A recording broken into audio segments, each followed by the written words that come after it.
आइए दोस्तों, IAS PCS Siddharth academy में स्वागत है। आज एक नया चैप्टर लेके आए हैं करंट अफेयर का अंतरराष्ट्रीय परिदृश्य। परीक्षा की दृष्टि से ये काफ़ी महत्वपूर्ण है, जो वनडे एग्जाम में काफ़ी क्वेश्चन यहाँ से पूछे जाते हैं। तो चैनल को लाइक, सब्सक्राइब और शेयर ज़रूर कर दीजिए। तो आइए स्टार्ट करते हैं।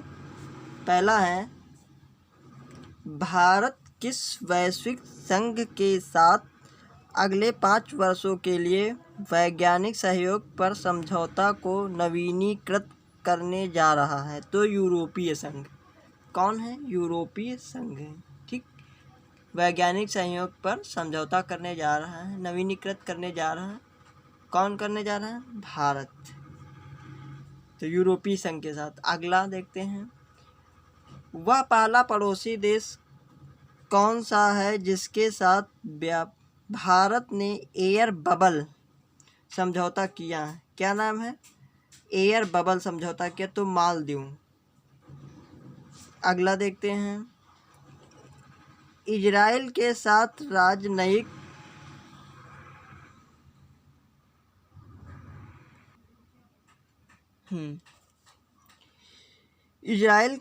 राजनयिक संबंध स्थापित करने वाला पहला खाड़ी अरब देश कौन है? तो यूएई यानी संयुक्त अरब अमीरात। कौन है पहला खाड़ी अरब देश? तो संयुक्त अरब अमीरात। अगला, 6 अगस्त 2020 को दुनिया भर में किस घटना की 75वीं वर्षगांठ मनाई गई? पहला परमाणु बम हमला। पहला परमाणु बम हमला कब हुआ था? 1945 में हुआ था। आगे देखते हैं, फोर्ब्स पत्रिका द्वारा जारी सूची the highest paid actors of 2020 में वर्ष 2020 के शीर्ष 10 दुनिया के सबसे अधिक कमाई वाले अभिनेताओं की सूची में शामिल होने वाले एकमात्र भारतीय अभिनेता कौन है? तो अक्षय कुमार हैं। कौन है? अक्षय कुमार। अगला, किस द्वीपीय राष्ट्र की ओर से पर्यावरण आपातकालीन स्थिति की घोषणा की गई? तो मॉरिशस। पर्यावरण आपातकालीन की घोषणा की गई किसके द्वारा? मॉरिशस के द्वारा। तो ये है आपका मॉरिशस। अगला देखते हैं, यूनाइटेड किंगडम में आयोजित होने वाले आभासी सम्मेलन इंडिया ग्लोबल वीक 2020 का विषय क्या है? The revival India and a better new world. क्या है? The revival India and a better new world है। आगे देखते हैं, अमेरिका की अंतरिक्ष एजेंसी नासा ने किस अमेरिकी इंजीनियर के नाम पर अपने मुख्यालय का नाम बदलने का निर्णय लिया? तो मैरी डब्ल्यू जैक्सन। क्या है? Mary W Jackson. ठीक, आगे देखते हैं, जून 2020 में किसने G7 में दक्षिण कोरिया को शामिल करने के अमेरिकी प्रस्ताव पर आपत्ति जताई है? तो जापान ने लगाई, क्योंकि जापान और दक्षिण कोरिया के बीच में विवाद चल रहा है। ठीक है, किसी द्वीप को लेकर के। तो इसलिए जो है इन्होंने आपत्ति लगा दी है कि ना शामिल करो G7 में। ठीक, आगे देखते हैं, जून 2020 में वित्तीय कार्रवाई कार्य बल FATF की बैठक किस देश की अध्यक्षता में आयोजित की गई? तो चीन। कौन है? चीन की अध्यक्षता में की गई। क्या नाम है? वित्तीय कार्रवाई कार्य बल FATF की बैठक किस देश की अध्यक्षता में आयोजित की गई? तो चीन की अध्यक्षता में आयोजित की गई। अगला क्वेश्चन देखते हैं,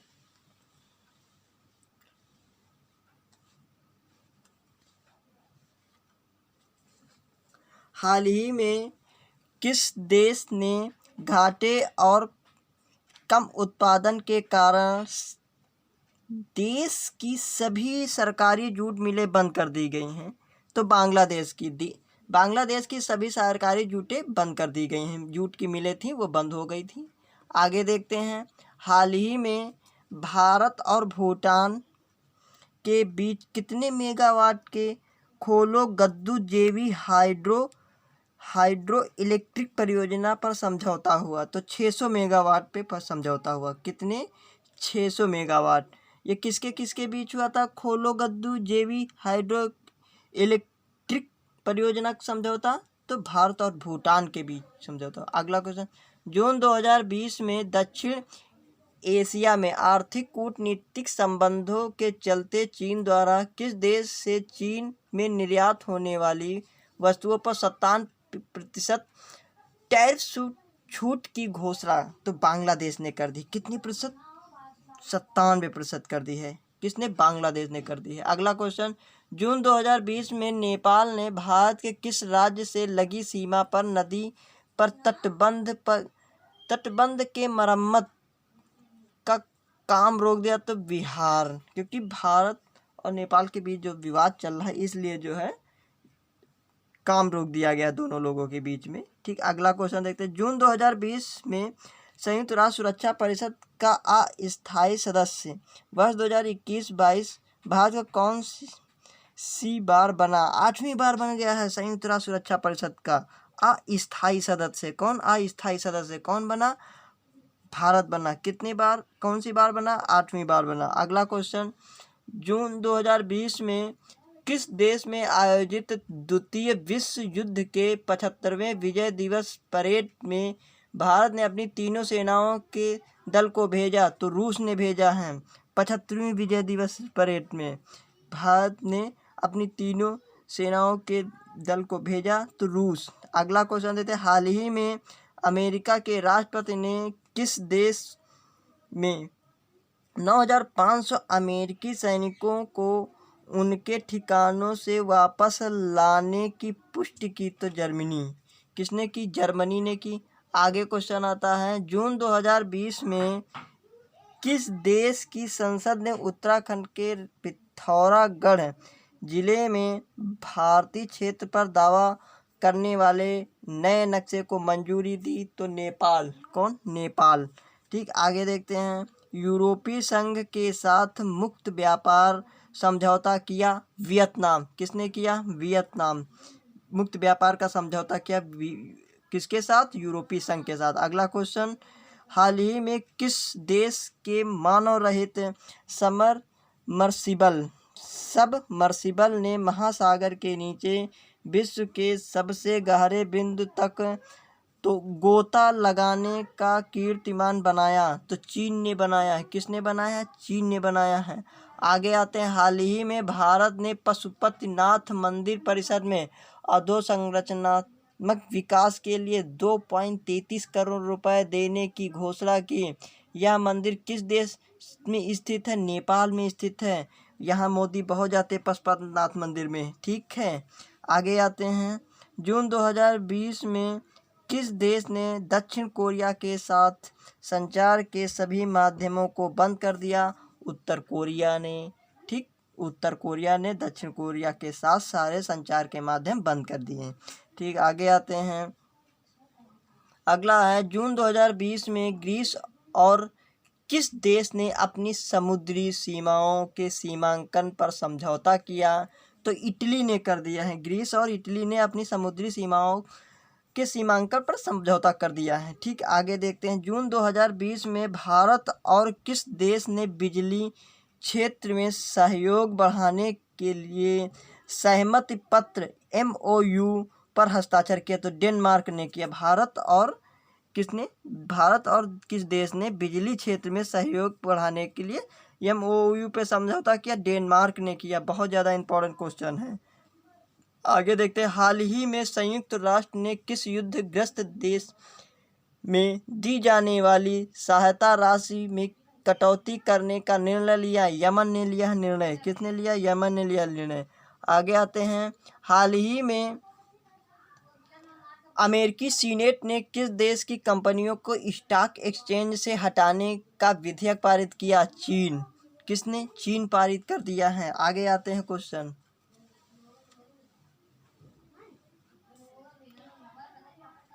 मई 2020 में इथियोपिया द्वारा किस नदी पर एक मेगा जल विद्युत परियोजना का निर्माण किया जा रहा है जिसने नदी के अनुप्रवाह में स्थित देशों यथा ग्रीस तथा इथियोपिया के मध्य जल युद्ध की संभावना बढ़ी। नील नदी, कौन सी नील नदी? मेगा जल परियोजना का निर्माण किया जा रहा है किस नदी पे? नील नदी, बहुत ज़्यादा इम्पोर्टेंट है। आसवान बांध किस पे है? ये भी इसी पे है, नील नदी पे ही। बहुत आता है क्वेश्चन आसवान। एक और जल विद्युत परियोजना भी बन गई है, ठीक है, किस पे? नील नदी पे। कौन? मेगा जल विद्युत परियोजना। आगे आते हैं, मई 2020 में किस देश के राष्ट्रपति ने ओपन स्काई संधि से अलग होने की संभावना व्यक्त की? ओपन संघाई संधि से, स्काई से किसने अलग हुआ है? अमेरिका अलग हुआ। आगे आते हैं, अगला क्वेश्चन, मई 2020 में विश्व बैंक और भारत सरकार ने भारत सरकार ने कितने मिलियन डॉलर की समझौते पर हस्ताक्षर किए? तो 750 मिलियन डॉलर पर समझौता किया विश्व बैंक और भारत सरकार ने किए हैं। कितने? 750 मिलियन डॉलर का समझौता किए हैं। अगला क्वेश्चन, हाल ही में भारत ने फिलिस्तीन शरणार्थियों के कल्याण हेतु काम करने वाली संयुक्त राष्ट्र राहत और निर्माण एजेंसी को कितने मिलियन अमेरिकी डॉलर की सहायता राशि प्रदान की? तो 2 मिलियन अमेरिकी डॉलर। कितने? 2 मिलियन अमेरिकी डॉलर प्रदान किया है। सहायता किसने प्रदान की है? भारत ने। किसको? फिलीपीन शरणार्थियों के कल्याण हेतु के लिए। आगे आते हैं, मई 2020 में भारत और किस देश से कहाँ गया कुछ मई 2020 में भारत और किस देश ने 5 नए बंदरगाहों और 2 नए प्रोटोकॉल मार्गों के संचालन के लिए एक समझौते पर हस्ताक्षर किए? तो बांग्लादेश ने किए। किसने किए? बांग्लादेश। कितने? 5 नए बंदरगाह और 2 प्रोटोकॉल मार्गों का संचालन किसने किया भारत के साथ? बांग्लादेश ने किया। अगले क्वेश्चन, मई 2020 में कोविड-19 का टीका बनाने के लिए भारत बायोटेक और किस देश के फिलाडेल्फिया स्थित थॉमस जेफरसन विश्वविद्यालय के बीच समझौता हुआ? अमेरिका। थॉमस जेफरसन कहाँ है?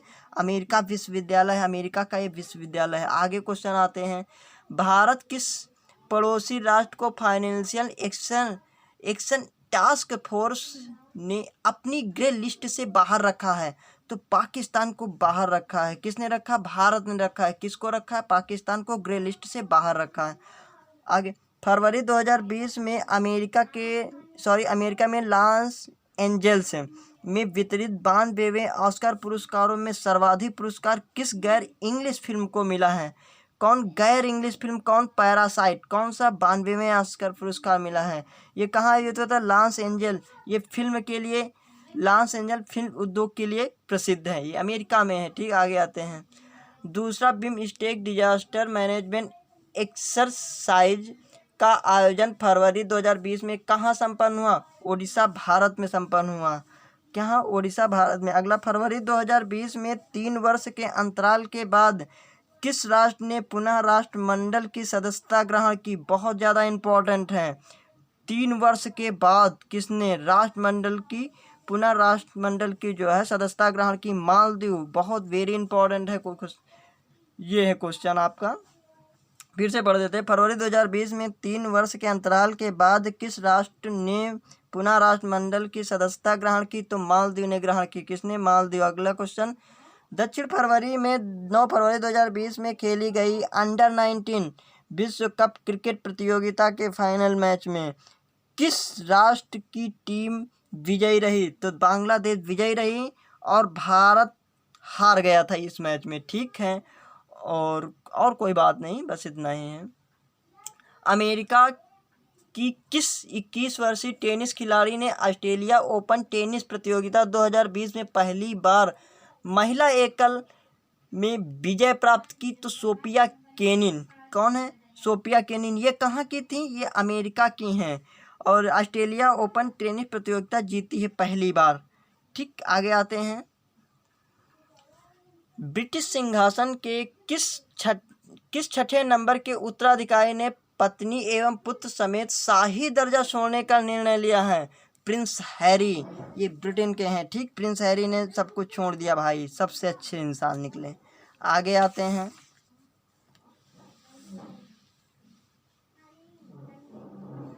रूस में राजनीतिक परिवर्तन के तहत निवर्तमान प्रधानमंत्री दामित्री मेदेव कौन थे? दामित्री मेदेव के स्थान पर कौन नया प्रधानमंत्री 16 जनवरी 2020 को नियुक्त किया? Mikhail Vladimirovich Mishustin. क्या नाम था? Mikhail Vladimirovich Mishustin. ये कहाँ के प्रधानमंत्री? ये रूस के प्रधानमंत्री थे, बने हैं नए। आगे आते हैं, विश्व के किस देश बृहद दूरबीन की स्थापना के स्थान को लेकर जनवरी 2020 में विवाद हुआ? TMT। किसके? TMT। आगे आते हैं, दिसंबर 2019 में कौन सा देश उष्णकटिबंधीय चक्रवात सराय से प्रमुखता से प्रभावित रहा? फिजी। फिजी कहाँ आया था? फिजी एक देश है और सराय क्या था? एक चक्रवात। सराय चक्रवात फिजी देश को प्रभावित किया। आगे आते हैं, ये क्वेश्चन इंपॉर्टेंट है।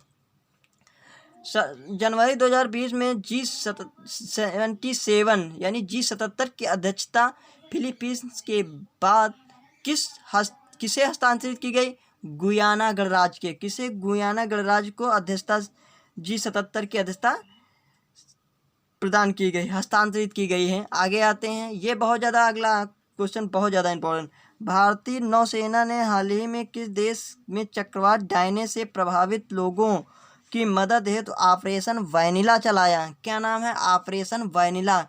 इन मोस्ट इम्पॉर्टेंट, ज़्यादा इम्पॉर्टेंट है क्या? Operation vanilla. ये कहाँ पे चला था ऑपरेशन वैनिला? तो मेडागास्कर। ये क्वेश्चन शायद BEO खंड शिक्षा अधिकारी में आया था और फिर से आने की उम्मीद ज़्यादा है ROARO UPPCS प्री में।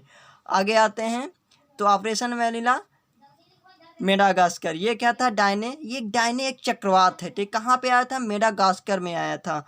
और सराय कहाँ पे आया था?